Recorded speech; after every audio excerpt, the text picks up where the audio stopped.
They normally say a good day begins in the morning. Good morning. Welcome to newspaper highlights from BSTV. My name is Rajabu Msangi. I remind you to follow us on our social media, Instagram, YouTube, and also via our website, BSTV.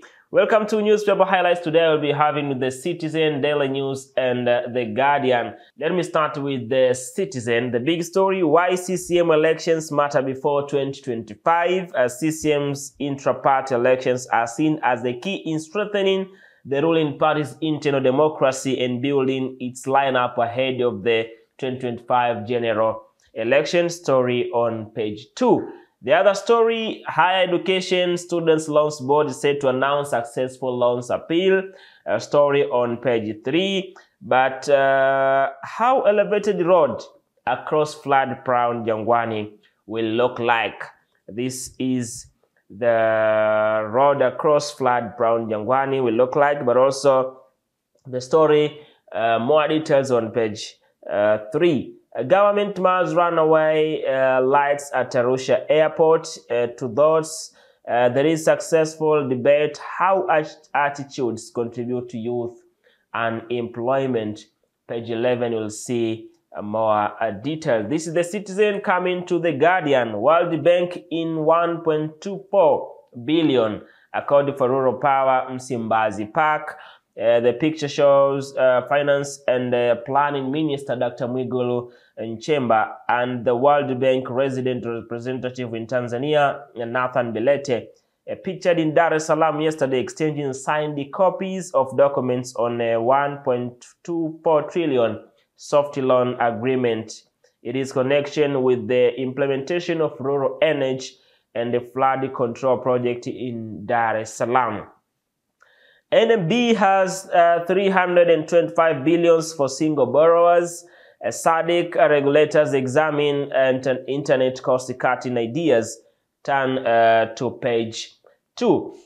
Also, a member of parliament irate at Bashiru agro-sector agitation. A government to tripod agro-sector funds have the import price.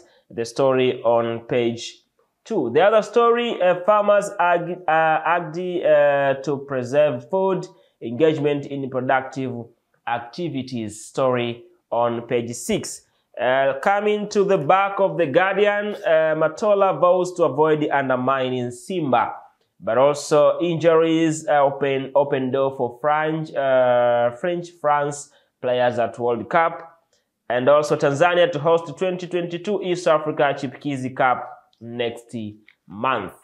From the Guardian, coming to Daily News. World Bank 1.24 trillion to transform Dar. CCM smells rat in 4 regions. Intra-party polls. Samia to address EAC lawyers conference. A story on page 3. The President of the United Republic of Tanzania, Samia Suluhu Hassan, will this week grace the 27th the East African Law Society annual conference and general meeting as part of her working tour in the region. Government applies brakes on mobile internet price hikes. Continue to read the story on page 3. Daily News at the back. Uganda is safe. Museveni assures visitors on Ebola. Kiir endorses UN development framework. South Sudan confirm measles outbreak in Unity State. Story on page 16. The other story: WHO intensifies efforts to halt Uganda's Ebola outbreak. Vaccine hope rises. And President Ndayishimiye closes 6th edition of Torch of Peace. President Evariste Ndayishimiye from Burundi. This is the newspaper highlights today in the morning. My name is Rajabu Msangi. I still remind you to follow us on our social media, Instagram, YouTube channel, also via website BSTV TZ. I wish you good morning and nice day.